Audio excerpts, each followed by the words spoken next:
Today I'm going to tell you a heart-rending story, which is not an obscure tale from the past, but one that should serve as a warning for your present and future.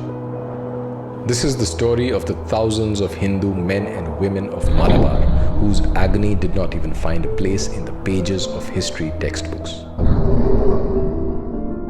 In 1921, the Congress-supported Khilafat movement for Turkey's Islamic Caliphate was at its peak in India. Muslims were preparing to realize the dream of establishing Islamic rule, that is, Caliphate, across the world.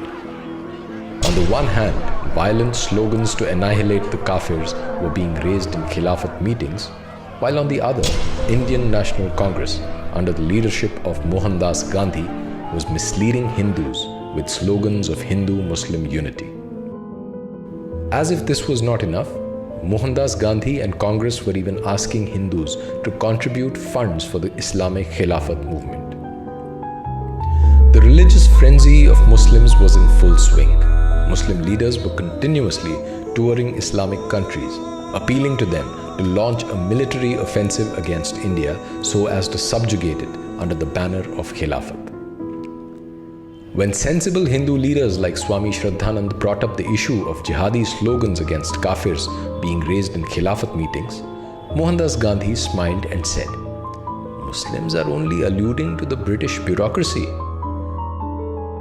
To this, Swami Shraddhanand retorted, "Having allowed thoughts of violence and religious supremacism to take root in their psyche, the Muslim Maulanas would inevitably turn against the Hindus."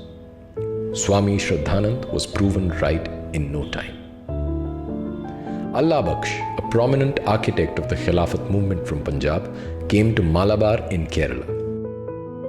In an unprecedented display of religious harmony, Hindus, as opposed to horses or mules, were made to pull his car, and they were forced to raise slogans of Allahu Akbar. In August 1920, Gandhi visited Kerala to establish the Khilafat committees, while money was also being collected at a tremendous scale from the Hindus of Kerala. The Mecca returned Ali Musliar, a fanatic Islamist, and his companions Varian Kunnat Kunjahammad Haji, Siti Koya Tangal, and Chemrasari Tangal, and others were already preparing to establish an Islamic state in Malabar. For this, they gathered trained young Muslims and Muslim soldiers who had fought in the First World War, and they created a Khilafat army to establish the Caliphate in India. This Khilafat army was fully equipped with uniforms and weapons. The recruits took an oath on the Quran that they would give up even their lives to establish the Khilafat. As per reports, up to 60,000 soldiers were recruited in this Islamic army. They began conducting military parades in many areas of Malabar.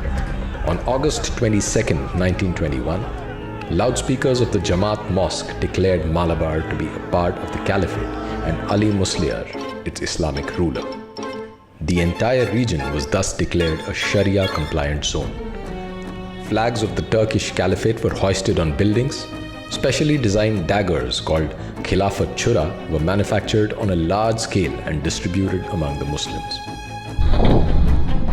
Predictably, the movement turned violent against Hindu Kafirs, who were asked to choose between Islam and death. Muslims started committing terrible atrocities on Hindus. Thousands of Hindus were forcibly converted to Islam. Those Hindus who did not accept Islam were murdered. Their homes were looted or set on fire. The wells and roads of Malabar were filled with the mutilated bodies of Hindus. Pregnant women were chopped into pieces and thrown into the forest, their unborn fetuses splattered on the streets. Innocent and helpless Hindu children were tortured and killed in front of their parents and siblings. Youths were tortured and burnt alive. Hindu women were raped and enslaved. Hindu flags were removed from the temples and Islamic flags were installed in their place. The murtis were desecrated or destroyed. Cows were slaughtered in temple premises. Thousands of naked, hungry, and thirsty Hindus had to save their lives by running to the forests. Letters written by Annie Besant and a Hindu woman from Malabar to the wife of the then Viceroy Reading, which contained details of all these atrocities, sent shivers down the spine. According to the Inquiry Committee report of Servants of India Society, 1,500 Hindus were murdered, 20,000 were forcibly converted to Islam, and property worth about 3 crores was looted in this horrific violence. There was no limit to the rapes and atrocities on Hindu women. As per official British records, 10,000 Hindus have been massacred. When Hindus invoked the name of Mohandas Gandhi, the president of the Khilafat movement who taught peace and non-violence, and pleaded to Muslims to stop all the violence, they replied, "Gandhi? He is a kafir. How can he be our leader?" When the news of this horrific massacre of the Malabar Hindus started spreading throughout the country, Gandhi and the Congress simply refused to acknowledge it in the beginning. But when denial became untenable, the Congress Assembly moved a mere condemnation motion.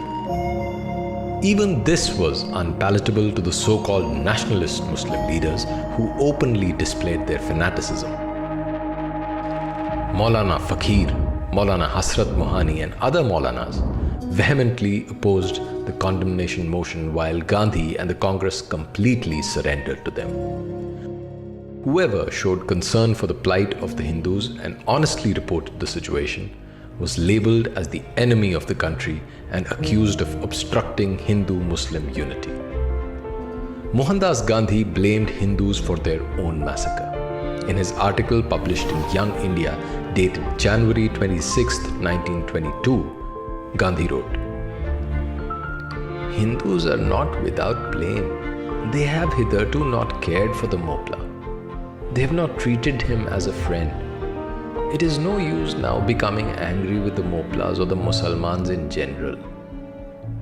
Not just that, Gandhi justified the Muslim violence. He said, "They are a brave, God-fearing people who are fighting for what they consider as religion, and in a manner which they considered religious." Obviously, Swaraj for the Khilafat leaders meant the establishment of the Islamic Caliphate, and unity for them meant conversion of all Kafirs to Islam. For almost 5 months, Islamic rule persisted in areas such as Mallapuram, Manjeri, Pandikot and Tirur in Malabar, and the Kafir Hindus and their women were subjected to unmentionable atrocities. Because the Muslims of Malabar are also called Mopla Muslims, this massacre is known by the names Mopla Massacre, Mopla Riots, etc. The negationist historians of the left and Congress have portrayed this massacre of Hindus by Muslims as a revolt by poor peasants against the British administration and rich landlords. These left-wing historians, nurtured by the establishment, have whitewashed the creation of an Islamic territory in a part of India and the genocide of Kafir Hindus, and have projected it as a freedom movement for Swaraj. But the real history is written in the blood of those thousands of Hindu men and women who fell prey to the barbaric cruelty of Moplas and appeasement politics.